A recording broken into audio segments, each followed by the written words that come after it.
역사란 무엇인가? 아와 비아의 투쟁의 기록이다. 아는 나를 말하고 비아는 나 아닌 다른 사람을 말한다. 역사는 곧 나와 다른 사람의 투쟁의 기록인 것이다. 단재 신채호. 나라를 빼앗겼던 암울했던 시절, 어떤 기대도 희망도 가질 수 없었던 그때 역사만이 희망임을 이야기했다. 그는 왜 역사 속에서 희망을 찾으려고 했던 것인가?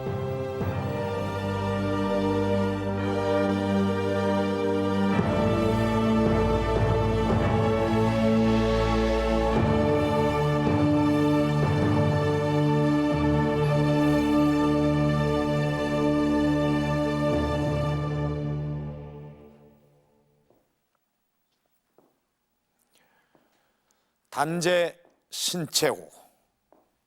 그를 모르는 사람은 아마 없을 겁니다. 위대한 독립운동가요, 언론인이며 문학가, 역사가였던 단재. 그러나 그를 깊이 있게 아는 사람은 별로 없습니다.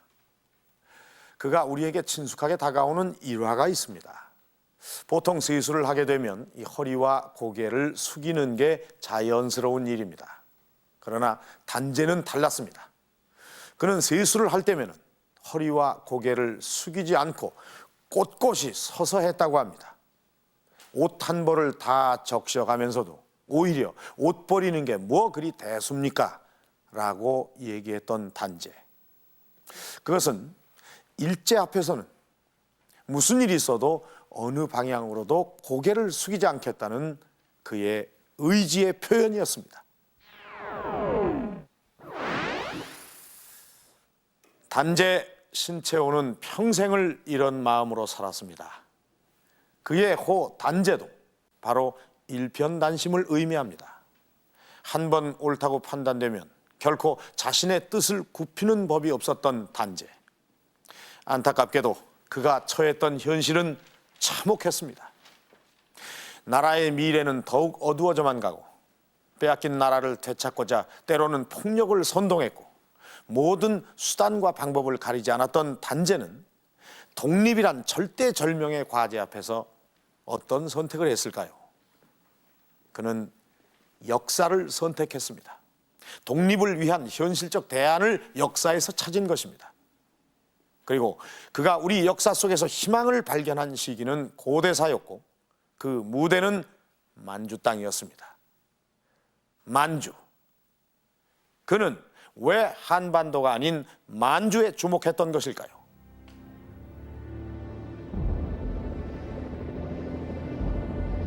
신채호의 새로운 역사 찾기의 무대가 됐던 광활한 땅 만주. 그는 신문논설에서 단군이 처음 나라를 세울 때부터 가장 중요하게 생각했던 곳이 만주라고 했다. 만주를 지배한 부여족은 우리 민족이고 따라서 만주는 우리 영토임을 강조하고 있다. 만주를 우리 땅이라고 하는 그의 주장은 고구려와 부여족을 우리 민족으로 보는 데서 출발한다.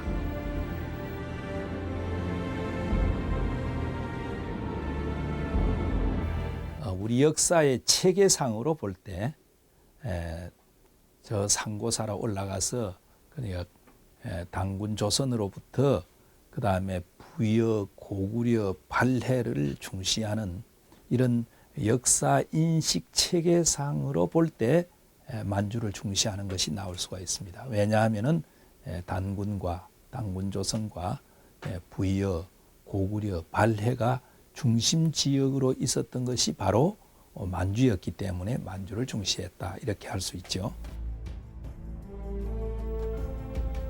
북만주의 흑룡강에서부터 양자강에 이르기까지 단재는 당시까지만 해도 한반도에 국한돼 있던 우리 역사의 무대를 만주까지 넓혀놓았던 것이다. 그는 왜 만주를 중요하게 생각했던 것일까? 당시의 역사는 고대 역사가 압록강 이남에 국한되어 있었기 때문에 가장 많이 왜곡된 것 중에 하나가 고대사라고 봤습니다. 뿐만 아니라 이 고조선 시대나 고구려 시대를 부여 고구려 시대를 보면은 우리 한국의 선조들은 동북아시아에서 아주 막강한 민족이었고 찬란한 독자적 민족 문화를 갖고 있었는데 중국 지반시 1914년 이곳에서 신채호는 1년간 머물렀다. 지반은 1300여 년 전만 해도 고구려의 주요 활동 무대였다.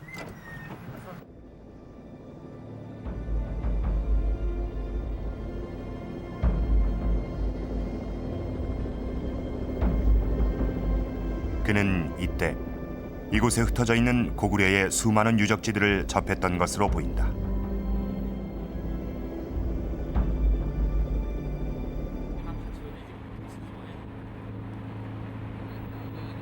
셀 수 없이 많은 왕릉으로 고분군을 이루고 있는 지반시. 신채호는 당시 고구려 유적지를 둘러본 느낌을 조선 상고사 총론에서 자세히 밝히고 있다. 지반은 도시 전체가 고구려의 유적지로 불릴 만큼 발길 닿는 곳, 시선 닿는 곳 어디 하나 고구려의 옛 땅이 아닌 곳이 없는데. 신채호는 눈앞에 유적을 두고도 깊이 연구해 볼 수 없는 현실에 대해 무척 안타까워하고 있다. 그는 광개토대왕 비문에서 고구려 전성기에 웅장했던 힘을 느끼기도 한다.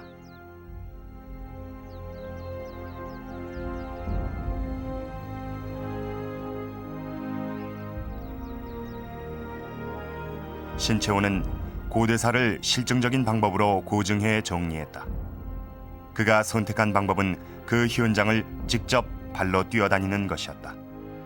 그 결과 우리 고대사의 많은 부분이 왜곡돼 있는 것을 확인하게 된다. 김부식 등 중세 사학자들이 우리 역사를 압록강 이남으로 무대를 축소시키고 또 일본 식민주의자들은 거기다가 또 그걸 중국의 지배에서 시작이 됐다고 왜곡을 하고 그러니까 또 남쪽은 일본의 지배로 시작이 됐다고 왜곡을 하니까 아주 근본적으로 종래 역사를 부정하고 새로 역사를 개척하시면서 사실과 일치하는 역사, 사실대로의 역사를 쓰려니까 만주가 큰 무대로 떠오른 거예요. 대륙을 호령했던 고구려는 668년 나당연합군에 의해 멸망하고 만다. 신채호는 고구려가 멸망한 뒤 만주가 우리 역사에서 사라졌다는 주장에 대해 강력히 반박하고 나선다.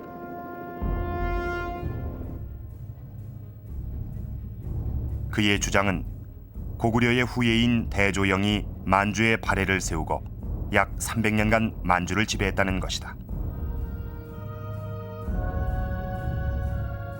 그리고 발해가 우리 민족이 세운 국가임을 그의 논설 독사실론에서 이렇게 강조하고 있다.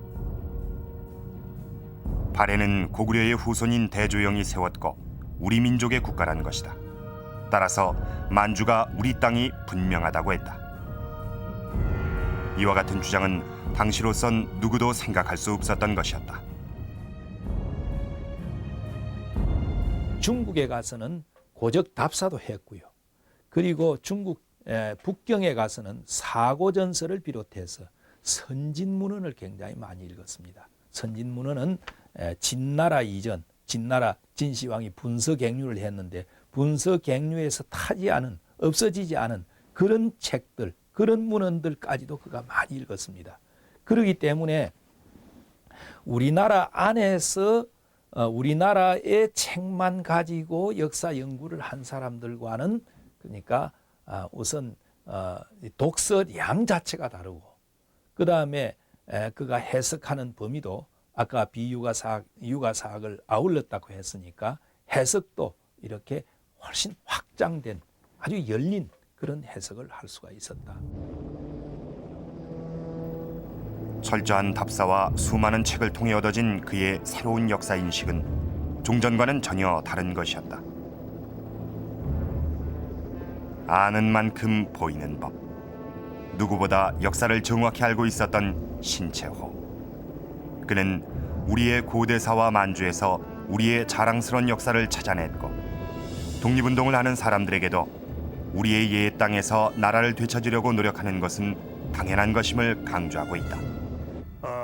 당시에 만주가 한국 독립운동과 이민들의 생활 무대였는데 이것이 나무나라가 아니라 옛날에는 고대에는 우리 선조가 역사를 만들고 생활했던 우리의 땅이었다고 하는 것이 훨씬 독립운동을 하는데 정신적으로나 실제적으로나 도움이 되는 고무적인 일이었기 때문에 만주를 아주 깊이 연구를 하고 또 부여 고구려 더 올라가면 고조선에 대한 당시로서는 획기적인 역사를 바꾸어 놓는 새로운 견해와 새로운 연구를 진행시켰었습니다.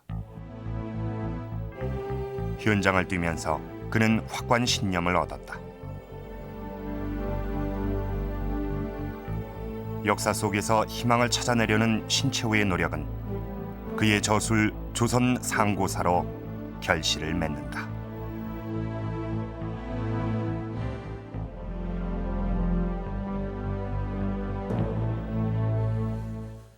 우리의 역사는 한반도에 국한되어 있지 않다.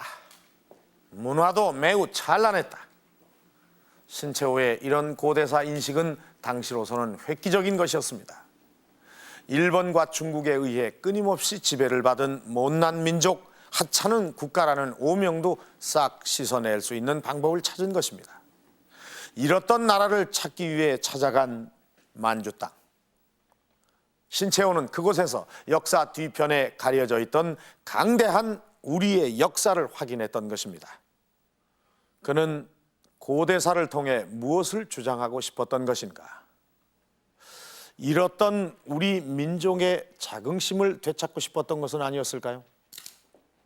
어쨌든 신채호가 선택한 이런 역사 연구는 일제에 의해 만주로 강제 이주된 우리 주민들과 또 만주에서 독립운동을 하는 사람들에게 큰 자긍심을 심어주게 됩니다.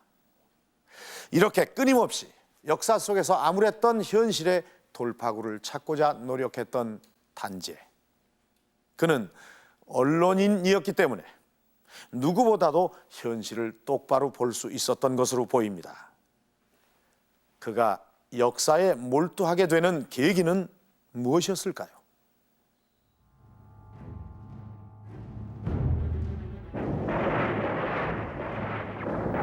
(1871년 4월) 강화 앞바다에 침입했던 미군의 포격을 시작으로 조선은 열강들의 계속된 침략에 시달리게 된다.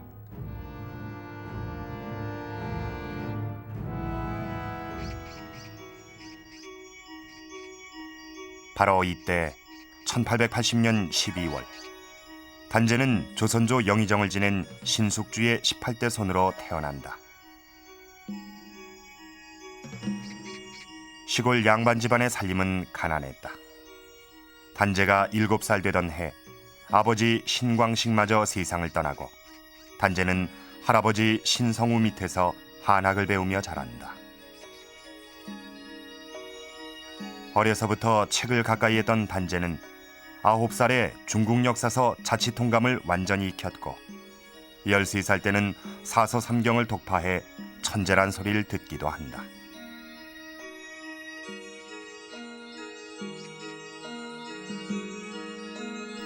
(1898년) 단재는 그 재능을 인정받아 그의 나이 19에 성균관에 입교한다. 당시 성균관 관장 이종원은 너는 곧 나를 능가할 것이다 라고 말할 정도로 신채호를 뛰어난 인물로 보았다. 26살에 성균관 박사가 된 단재는 당대 제1의 논객 위암 장지연의 권유를 받고 황성신문에서 언론인으로서의 첫 사회활동을 시작한다. 이제 국내 언론 활동에서는 황성신문의 주필 생활을 하셨고, 그 다음에 대한매일신보의 주필을 하셨던 거고요. 그 다음에 이제 가정 잡지라는 여성 잡지의 편집인이 됐었던 거죠. 그래서 한동안 그 순한글로 된 이제 그 잡지였습니다. 그러한 것과 더불어 이제 그 대한협회 회보나 또는 그 여러 그 잡지들의 기고를 함으로 해서 이제 그 논설을 많이 쓰고 언론 활동을 이제 펼쳤던 것입니다. 그가 처음 몸담았던 황성신문은 장지연의 논설 시일야 방성대곡을 사전 검열 없이 배포했다는 이유로 무기한 발행이 정지된다. 단재는 양기탁이 있는 대한매일신보로 옮긴 지 한 달 만에 시일야 방성대곡을 그의 붓끝으로 되살려낸다.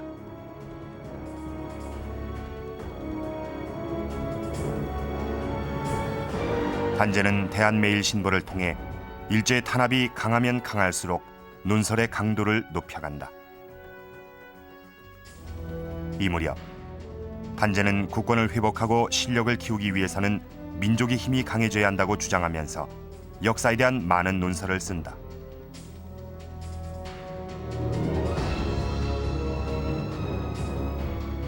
역사는 애국심의 원천이다. 그의 논설에서 밝혔듯이 애국심을 키우는 힘을 역사에서 찾으려고 했다. 따라서 민족의 앞날도 역사에 의해 결정된다고 보고 있다. 그가 이렇게 역사를 중요하게 봤던 계기는 무엇일까? 임태보 하야시라고 하는 일본 학자가 있었는데 이분의 전공이 조선사예요. 이분이 조선사라고 하는 책을 5권으로 된 책을 썼는데 그 책의 논지는 조선 역사는 기자와 한사군에서 시작이 되고 또 삼국시대에는 가라가 일본이 직할 식민지로서 임나일본부로 만들어가지고 고구려 백제 신라가 임나일본부에 조공을 하고 한반도 남부를 지배했다고 썼습니다. 그래서 조선 역사는 단초부터 북으로는 중국의 지배를 받고 남쪽은 일본의 지배를 받아서 자주성이 없는 역사로서 타율적인 역사가 시작이 됐고 타율적인 민족이었다고 하는 초기 식민주의 사관을 전개했어요. 이 책이 한국에 들어와 가지고 익혔을 뿐만 아니라 당시 구한말 교과서에도 반영이 되기 시작을 했습니다. 단재는 일제의 식민사관에 대항해 논설에서뿐 아니라 시와 소설 등 다양한 글을 통해 역사를 강조한다. 그 무렵 이태리를 위기에서 구해낸 3명의 영웅에 대한 책 이태리 삼걸전을 번역하면서 단재는 역사 속의 영웅에게 관심을 기울인다. 그리고 우리나라의 위대한 영웅으로 을지문덕과 최영, 이순신 장군을 주인공으로 한 3대 영웅전을 발표한다. 역사 속에서 돌파구를 찾으려고 했던 단재. 그가 역사 속의 영웅에 주목했던 이유는 무엇일까? 그때 나라를 다시 완전 자주 독립으로 이끄는 방안이 뭐냐 하는 걸 생각하면서 나라가 이렇게 된 원인 자체를 규명하는데 이게 문치다, 글에 의해서, 관념에 의해서 행동이 없는 그런 선비 내지는 지식인들의 행태 때문에 우리나라가 이렇게 되었다. 공리공론에 빠진 사람들의 그런 그 참 주장들 때문에 이렇게 되었다라고 일단은 생각을 했습니다. 그래서 이 문치와 함께 무치, 그러니까 이 무력, 이런 걸 굉장히 강조하는 그런 교육을 주장을 했더랬습니다. 그런 일련의 선상에서 이렇게 위기에 빠진 나라를 구하기 위해서는 어떤 존재가 나와야 되느냐? 이때는 영웅이 나와야 된다. 영웅이 나와서 나라를 구하는데 이렇게 적극적인 도움을 줘야 된다. 이렇게 생각을 했습니다. 을지문덕은 살수대첩에서 수나라의 30만 대군을 무찌른 삼국시대의 대장군으로, 최영은 왜구를 물리치고 요동정벌을 시도했던 고려의 명장으로, 이순신은 임진을 한 당시 왜구를 물리치고 바다를 평정했던 조선시대의 영웅으로 그리고 있다. 한제는 자신의 권리를 보호하고 찾아야 할 때 오직 칼과 피로서만 가능하다고 주장한다. 그가 무력을 권리 수호의 방법으로 택한 이유는 무엇일까? 완전 식민지로 강점하게 된 근본적인 힘은 그들의 군국주의와 군사력에서 나오고 있습니다. 따라서 일제 침략을 한반도에서 몰아내고 국권을 회복하려면은 일제의 군사력에 대항하는 실력이 있어야 되는데 그 핵심을 이루는 것은 무력, 무장투쟁이 될 수밖에 없다고 본 거예요. 그러니까 침략의 형태가 일제의 무력이기 때문에 그에 대한 저항투쟁과 국권 회복의 방략도 궁극적으로는 무장단투, 무장투쟁이 핵심에 놓여 있어야 된다고 하는 것이 단재 신채호 선생의 지론이었습니다. 그는 문학 작품을 통해서도 독립을 위해서는 강한 힘이 필요함을 강조하고 있다. 그가 역사 속에서 찾아낸 세 영웅 을지문덕, 최영, 이순신 장군에게서도 이런 공통점을 발견하고 있는 것이다. 그리고 이분들의 공통성이 뭐냐 하면은 대외 경쟁력에서, 대외 침략에서 나라를 수호하고 그 다음에 나라의 자주 독립을 지키려고 한 그런 영웅들이다. 그래서 우리에게는 바로 이런 일제의 침략이 노골화되는 이 시기에 이 일제의 침략을 막을 수 있는 그런 영웅의 표본으로서 이 세 사람을 내세웠던 것입니다. 신채호가 역사를 주목한 이유는 바로 일제에 의해 우리의 역사가 왜곡되고 있다는 데서 출발했습니다.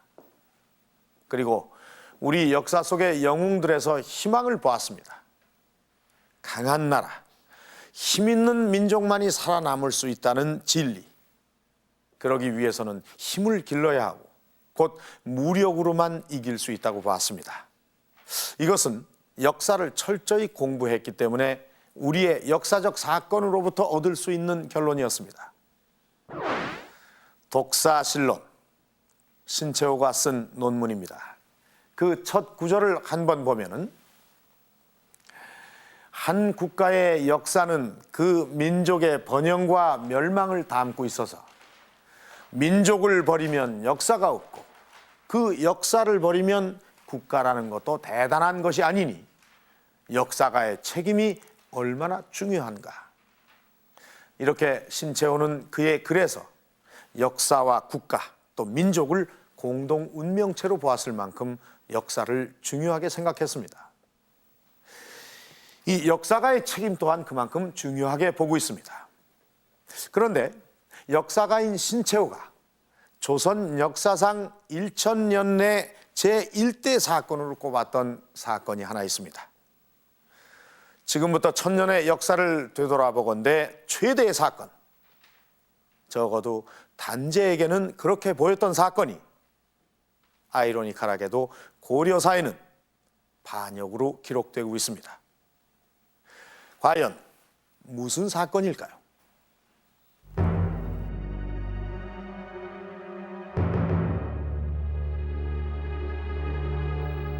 고려 중기 묘청의 난이 바로 그것이다.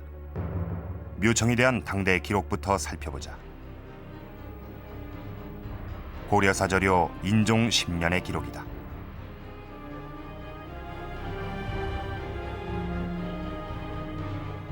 묘청을 저자의 내가 목을 베라고 쓰고 있다.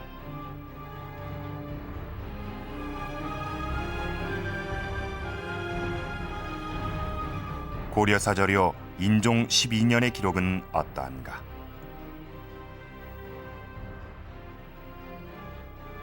묘청을 베어 하늘의 경계에 응답하시고 민심을 위로하라고까지 적고 있다.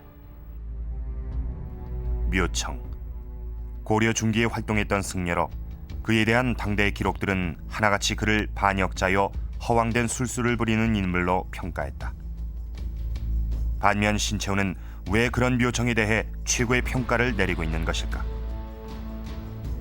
12세기 고려 중기에 오면서 요나라와 중국의 송나라 그리고 고려의 안정된 삼각구도는 여진족이 세운 금나라의 등장으로 여지없이 깨지고 말았다. 이렇게 금나라를 세운 이후에 불과 8년 후에 되면은 그 이제 인종 3년이 되는데 그 시기에 가면은 금나라는 세력이 강해져서 고려에 대해서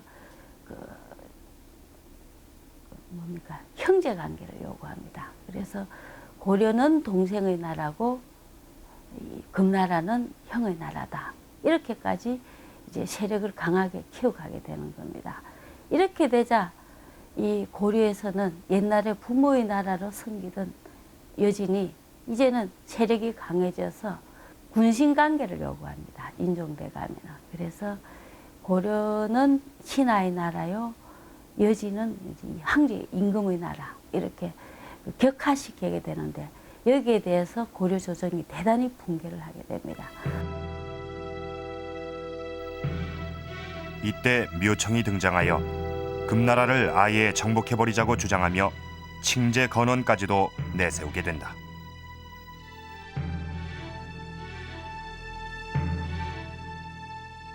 칭제 건원이라고 하는 게 대단히 중요합니다. 황제라 칭하고 그다음에 연호를 정하자. 연호 황제라고 하는 것은 우리가 보통 왕과 황제를 이렇게 구분하지 않는데 중국과 맞설 수 있는 중국의 중심에 황제가 있습니다. 그러니까 황제라고 할 적에는 중국과 대등한 관계다라고 하는 걸 의미하는 것입니다. 그리고 건원이라고 연호를 정한다. 연호라고 하는 것은 독립성을 상징하는 겁니다. 그래서 우리나라에서도 독립성을 강하게 부르짖을 적에는 연호가 나옵니다. 그러나 대부분 고려 때나 조선조 때 보면은 연호가 없습니다. 연호가 없는데 이때 황제라 칭하고 연호를 만들자.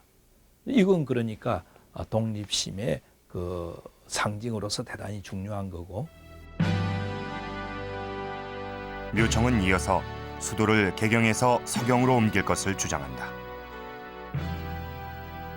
서경에 궁궐을 지어서 수도를 옮기면 천하를 얻을 것이고 금나라도 항복을 할 것이며 주변의 36개국이 신하가 돼서 고려를 따를 것이라고 말하고 있다. 일단 서경에 천도를 한다는 것은 이제 수도를 옮기면은 그 당시에 그 지지 기반이 새로운 지지 기반이 생기는 걸 의미합니다. 그러니까 개경 세력이라고 불리는 그 문벌 귀족들의 그 거대한 개경에 존재하고 있던 세력을 벗어날 수 있다. 그렇기 때문에 이 서경에 가서 새로운 그 지지 기반, 그 기존 지지 기반을 벗어날 수 있는 새로운 전국 구상을 할 수 있다 하는 게 이제 서경으로 천도하는 가장 큰 의미가 되리라 보여집니다. 그리고 이 서경이라는 것은 이 원래 이 고구려의 수도였고 북진 정책의 하나의 상징적인 의미를 가지고 있습니다. 당시 상황이 서경 천도로 기울어지자 개경을 중심으로 한 김부식 등 문벌 귀족이 반대하고 나섰다. 김부식은 강력하게 급부상하는 금나라와 전쟁을 벌이는 것은 현실적이지 못하다고 주장한다. 문벌 귀족의 강한 반발에 인종은 결국 서경천도를 포기하고 만다.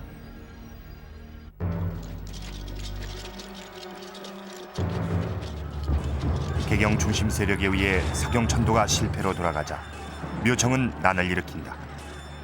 고려 인종 13년의 일이다. 그러나 금나라와의 전쟁보다는 화친을 주장했던 김부식은 묘청의 난을 중대한 도전으로 받아들인다. 결국 묘청의 난은 김부식에 의해 진압되고 만다.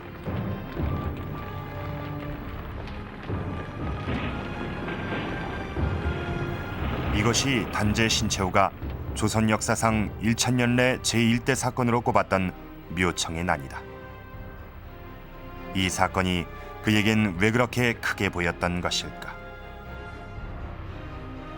단재 선생은 묘청을 자주적인 정치가 아니고 자주적인 승려이고 문인이라고 봅니다.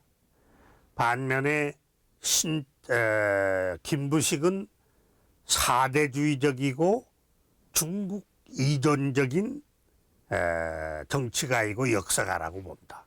그래서 묘청이 자주적인 힘을 길러서 궁극적으로는 만주도 회복하고 우선 요동을 회복할 꿈을 가지고 있었는데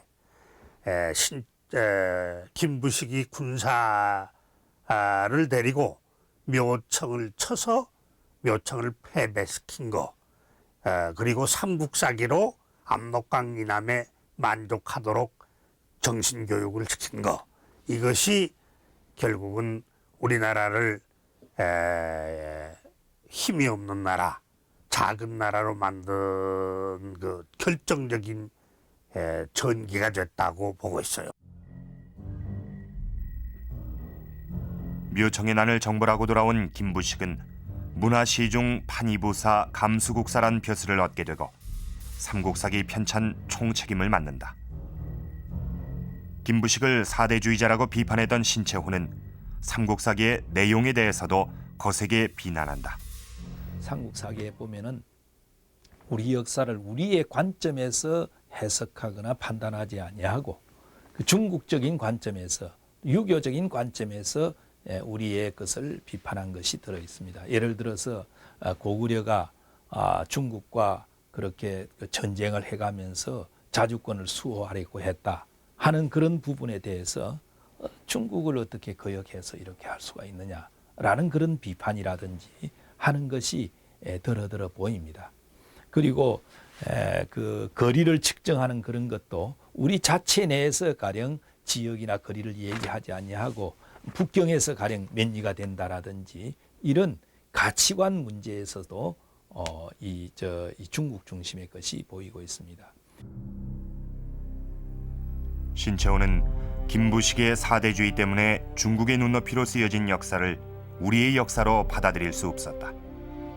또 신라 중심의 역사관으로 인해 가장 강대했던 우리의 고대 역사가 빠져버렸고 결국 대국이 소국되고 대국민이 소국민이 됐다고 안타까워했다.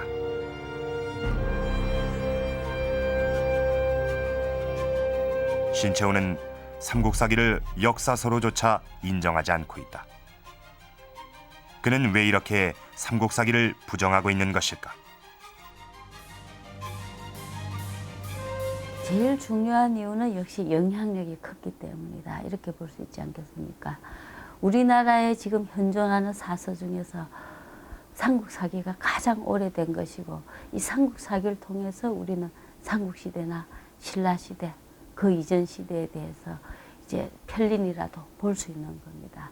삼국사기가 없었더라면 우리나라는 삼국시대는 어떻게 기록해야 될 것인가 하고 난감할 정도로 삼국사기는 대단히 중요한 의미를 가지고 있습니다. 그렇게 중요한 책이 제대로 써져졌더라면 우리의 민족 정신을 좀 더 밝혀주고 자주의식이 강했더라면 얼마나 좋을까 하는 그 안타까움이 이제 그 삼국사기에 대한 비판으로까지 이어졌다고 볼 수 있습니다. 사대주의를 비판하고 북벌과 개혁을 내세웠던 묘청. 따라서 단재는 묘청의 난을 역사의 흐름을 바꿔놓을 수 있는 가장 중요한 사건으로 봤던 것이다. 역사는 시대에 따라 새로이 해석되기도 합니다. 그렇다면 신채호의 바람처럼 만약 묘청의 난이 성공했다면 역사는 어떻게 됐을까요? 신채호는 우리 역사가 독립적이고 자주적이면서 진취적인 방향으로 나아갔을 것이라고 판단했습니다. 단재는 붓끝으로 일제에 맞섰던 대표적인 인물입니다. 그만큼 그의 글은 마음을 움직이게 하는 힘이 느껴지는데요. 독립운동 시절 때 이런 일화가 있습니다. 단재는 생계를 위해서 중국의 중화보에 논설을 집필했던 적이 있습니다. 신채호의 논설이 실리면서 신문의 발행 부수가 점점 늘어났다는 겁니다.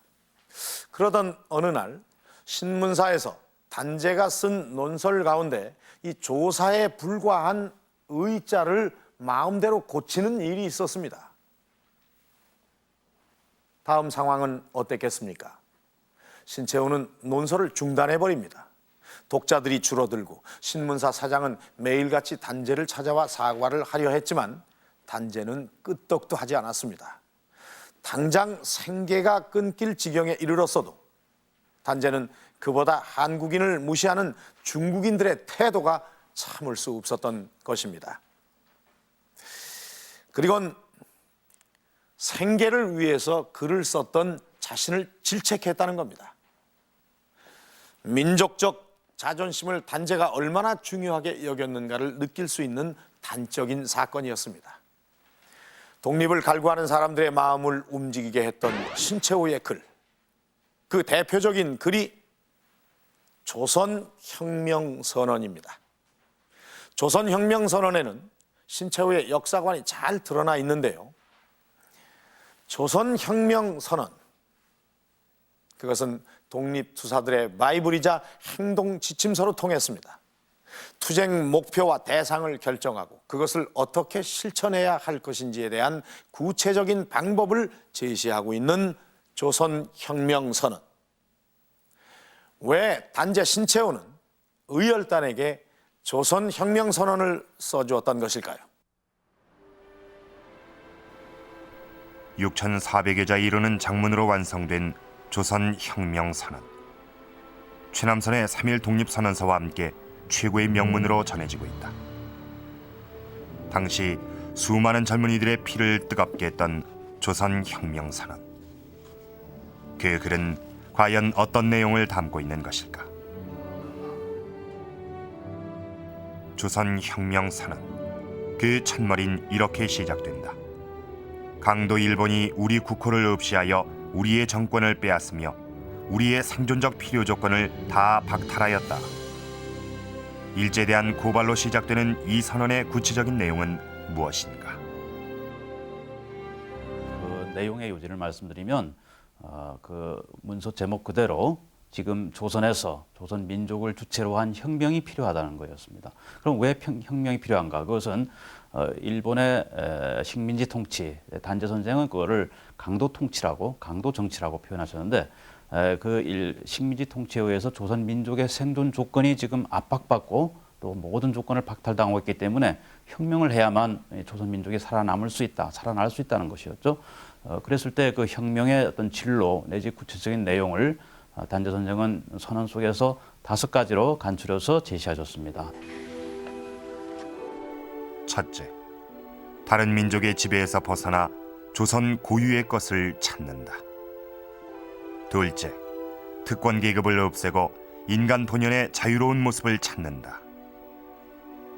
셋째, 경제 약탈 제도를 없애고 다 같이 잘 사는 사회를 만든다. 넷째, 사회적 불평등을 없애고 다 같이 행복한 사회를 만든다. 다섯째, 문화적 차원에서도 모두가 공유할 수 있는 사회를 만든다. 조선혁명 선언은 혁명을 하기 위해 제거할 대상까지 밝히고 있다. 그리고 이 혁명을 위해서는 7가지 그러니까 제거해야 될 대상이 있다. 이것을 칠가살, 살자는 죽일 살자입니다. 7가지 가히 죽여버려야 할 그런 대상이 있다라고 했는데 여기에서도 역시 조선 총독과 고관이라든지 일본군 순회라든지 대만 총독, 그다음에 매국노, 친일파 거두, 그다음에 밀정들, 그리고 반민족적 토호, 이런 존재들은 다 죽여버려야 된다, 없애야 된다라고 이렇게 했습니다. 그럼 어떻게 싸워야 할 것인가? 신채호는 투쟁의 방법으로 무력을 선택한다. 식민지 지배 아래에서 독립을 찾는 유일한 방법은 모든 사람들이 폭력으로 맞서 싸우는 길밖엔 없다고 한다. 수많은 젊은이들의 가슴을 뛰게 했던 조선혁명 선언은 어떻게, 누구를 위해 쓰여진 것일까? 1920년 북경은 당시 외교활동에 치중하던 임시정부와 독립의 방법을 달리했던 항일 세력의 활동 무대였다. 그 중심에 있었던 신채호는 이곳에서 의열단의 단장 김원봉과 가까워진다. 김원봉과 신채호는 무력 투쟁 노선을 같이 함으로써 뜻이 통하고 있었다. 의열단은 1919년 11월 만주 길림에서 결성됐다. 그들은 암살과 폭력, 파괴를 독립운동의 방편으로 삼았던 항일 비밀 결사단체였다. 독립운동의 방법으로 의열단이 선택한 폭력 투쟁 방법은 때론 비난의 대상이 되기도 했다.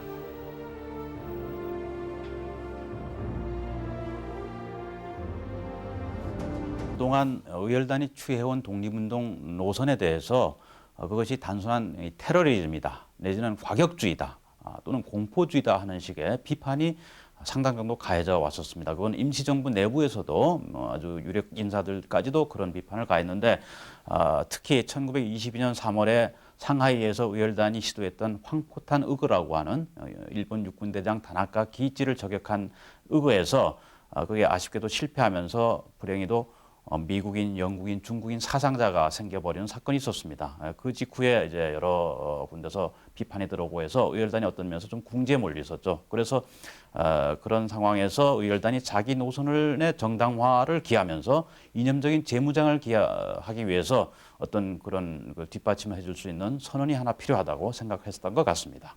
그래서 의열단 단장 김원봉이 단재 신채호 선생한테 와서 우리 의열단이 이런 활동을 한 단체입니다.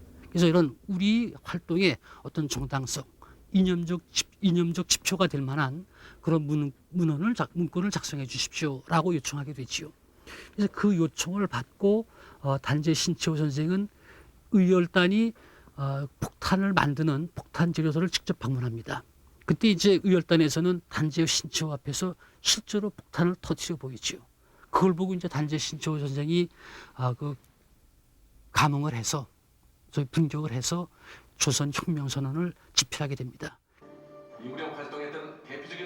1923년 1월 신채호는 한 달간의 심혈을 기울인 끝에 조선혁명선언을 완성한다.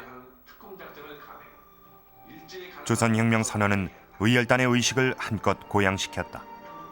1923년 조선혁명선언이 발표된 바로 그때 김상옥의 종로경찰서 폭탄투척 사건을 비롯하여 1924년 김지섭의 동경 이중교 폭탄투척 사건 등 의열단의 활동은 한층 치열하게 전개됐고 일본을 공포에 떨게 한다.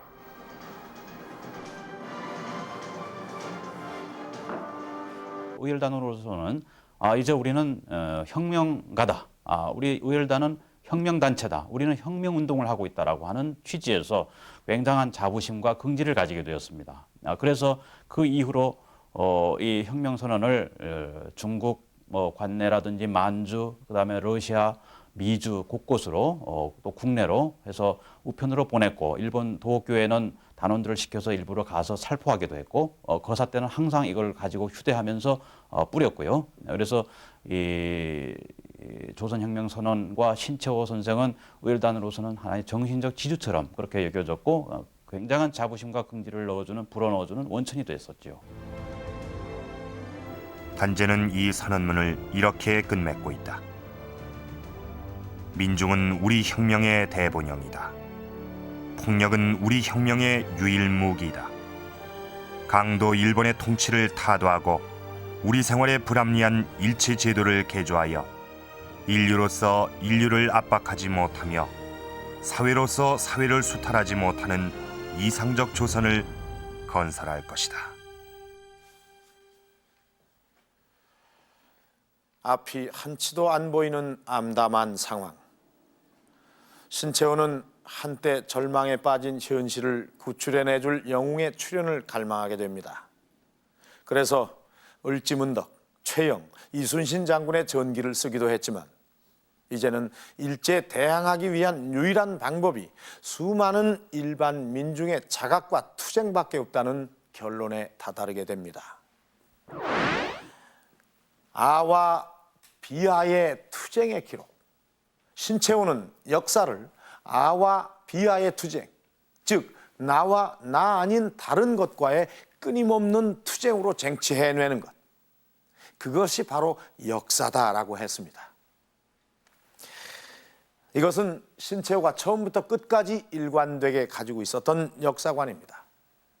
수많은 논설과 역사서 그리고 선언문으로 독립심을 부추겼던 그는 드디어 1928년 실천적인 행동가로 독립운동의 전면에 나서게 됩니다. 조선혁명 선언에서 이미 밝혔듯이 무정부주의자로 변신한 신채호는 적극적인 투쟁 방법을 실천에 옮기게 된다. 그는 왜 무정부주의를 선택할 수밖에 없었을까? 나약한 지식인들의 관념적인 독립운동이다라고 판단했을 적에 그는 더 강한 행동으로 나가야 된다. 그래서 조선혁명선언을 쓰고 그 혁명선언에서 그 민중을 강조한, 민중해방을 강조한 그런 이념을 실천적으로 내세우기 위해서 소위 무정부운동에 나선다고 할 수 있습니다.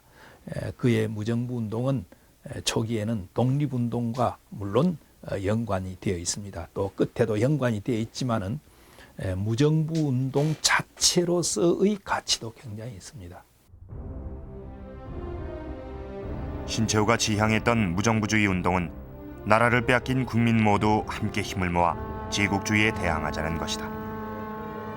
1928년 신채호는 천진항으로 향했다.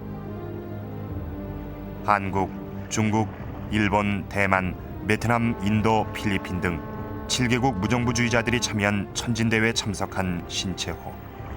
그는 여기에서 비밀 결사 조직인 무정부주의 동방연맹을 결성하고 그 운동 방향을 모색한다. 당시 발표했던 선언문의 내용이다. 짐승 같은 자본주의 강도 제국들이 식민지 국민들의 온갖 물건들을 다 빼앗아서 그들은 배가 터지려 한다. 그런 고로 식민지 국민들은 싸워서 그 권리를 되찾아야 한다고 주장하고 있는 것이다.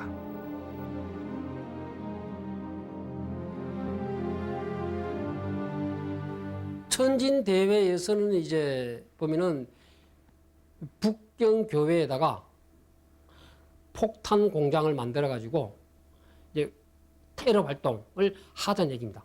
각국으로 이제 테러단을 보내서 뭐 고관을 암살한다든지 각 기관들을 파괴를 한다든지 그런 이제 활동도 하기로 하고, 그래서 이제 독일인과 러시아인 그 폭탄 기술자를 초빙해서 그 기술도 전수받기로 하고, 그래서 이제 또 그리고 기관 잡지도 발행해서 아나키즘을 선전도 하기도 하고, 그렇게 결정을 하고 그것을 이제 그런 사업을 하는데 필요한 자금을 확보해야 되지 않습니까? 활동 자금을 마련하기 위해 단제는 직접 행동에 나선다. 당시 뜻을 같이 했던 북경 우체국에 근무하는 대만 사람 임병문과 함께 각국의 위조어음을 이용해 막대한 자금을 만들기로 한다. 계획은 액면 6만 4천 원의 외국어음 200매를 위조해 일본, 대만, 조선 등의 우체국에 발송하고 현지에서 다시 찾는 것이었다.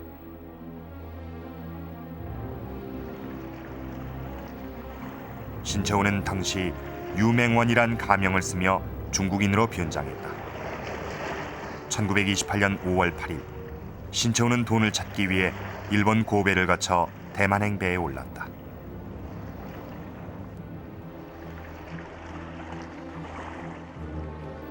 대만 기륭항.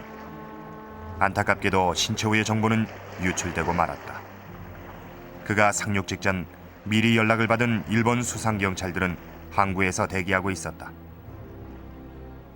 그는 기륭항에 도착하자마자 곧바로 체포됐고 중국 대련으로 이송됐다.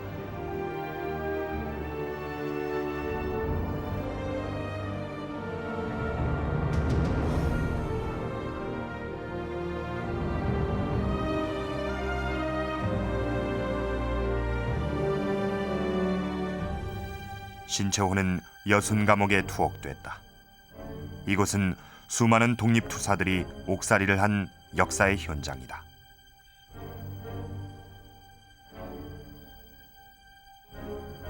(1930년 5월) 신채호는 유가증권 위조, 동행사 및 사기죄와 치안유지법 위반의 죄목으로 10년형을 선고받는다.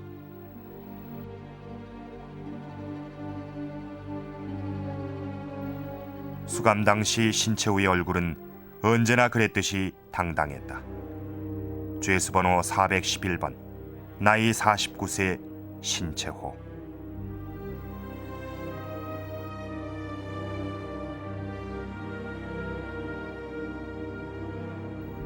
수감 생활 중 병을 얻었던 신채호에게 일제는 병보석을 제안한다. 그러나 그는 이에 응하지 않았다. 일본 사람들 생각에는 그 감옥에서 돌아가시고 이러면은 세계 여론이 안 좋고 이러니까 그 당신을 보호할 사람만 있으면 저 병보석으로 내보내 주겠다. 그런데 실제로 또 보호할 사람도 나왔어요. 나왔는데 우리 아버님이 내가 그 민족을 반역을 하고 그런 사람의 저 부호에 내 목숨을 갖다가 맞아, 구걸하고 싶은 생각이 없다. 그를 도와줄 사람은 일제의 앞잡이. 대의와 지조를 무엇보다 중요하게 여겼던 단제는 죽음을 앞에 두고도 그의 뜻을 굽히지 않았던 것이다. 단제가 수감된 뒤 그가 전에 썼던 글들은 동아일보와 조선일보를 통해 국내에서 연재되기 시작했다. 기자를 통해 자신의 글이 연재되고 있음을 전해들은 신채호는 그가 쓴 역사서들은 수정할 곳이 많아 아직 빛을 볼 때가 아니라고 했다. 추록 후 손을 봐서 발표할 의사를 밝혔던 것이다. 미완성의 역사서. 그것이 지금의 조선 상고사와 조선 상고문화사다. 역사만이 희망이었던 신채호. 그는 수감 생활 동안 노역에 동원되면서도 틈틈이 한 10분씩 쉬는 시간도 아끼며 책을 읽었다. 면회온 조선일보 기자에게 책을 들여보내줄 것을 부탁했던 그가 읽길 원했던 책은 대부분 역사서들이었다. 신채호는 책을 읽으며 무슨 생각을 했을까? 벽초 홍명희에게 보낸 편지에서 그는 대가야국 천국고, 정인원공 약전 두 가지 역사책의 구상을 이미 끝냈다고 적고 있다. 죽는 그 순간까지 역사에 몰두했던 신채호. 역사는 그에게 신앙과도 같은 것이었다. 우리 힘으로 자주 독립을, 조국과 민족을 다시 찾으려면은 가장 필요한 것은 단제 선생에 의하면 애국심이라고 봤어요. 이 애국심을 배양하는 데는 역사가 최선의 방법이라고 봤습니다. 국민들에게 남녀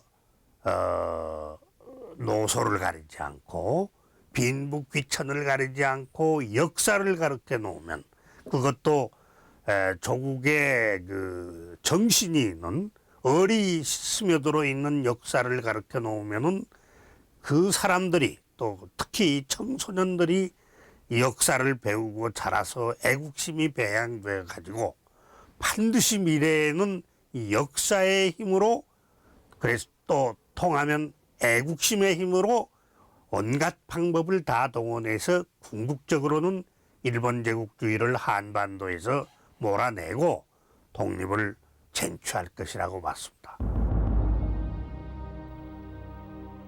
추록을 1년 8개월 앞둔 1936년 2월 18일 단재는 뇌일혈로 쓰러지고 말았다.